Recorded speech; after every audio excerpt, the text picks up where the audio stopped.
Hello বন্ধুরা, তোমরা সবাই কেমন আছো বলো? আমি তো ভালো আছি। তো এই তো দুর্গা পুজো চলে এসেছে। এবার ব্লাউজ বানাতে হবে।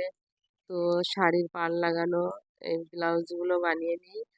তো সব লাইনিং লাগিয়ে ব্লাউজগুলো এবার গলাগুলো কাটিং করা হচ্ছে।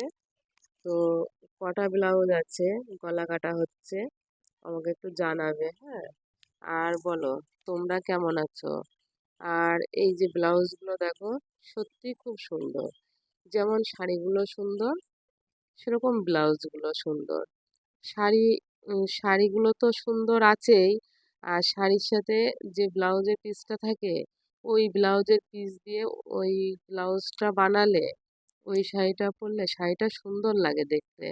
আর এছাড়াও এখানে বেশি একটা ডিজাইন নেই, নর্মাল সব গোল গলা আর নর্মাল, বেশি ডিজাইন ব্লাউজের অর্ডার বেশি হয়ও না, বেশি করাও হয় না।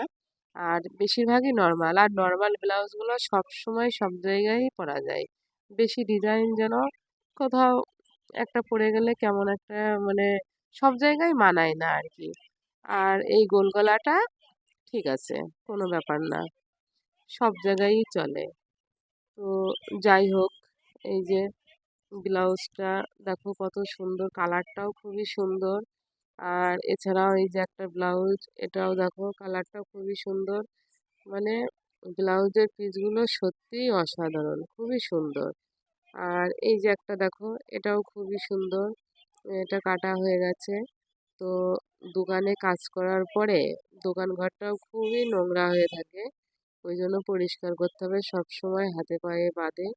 তো যাই হোক, দেখো দুজনা মিলে কাজ করতে হচ্ছে, একা একা করে সম্ভব হয়ে উঠছে না করে ওঠা। আর এছাড়াও মানে একটু ব্যস্তর ভিতরেও তো টাইম কাটাতে হচ্ছে, তার কারণ প্রত্যেকের মালগুলো দিতে হবে। আর তোমরাও খুব ভালো থেকো।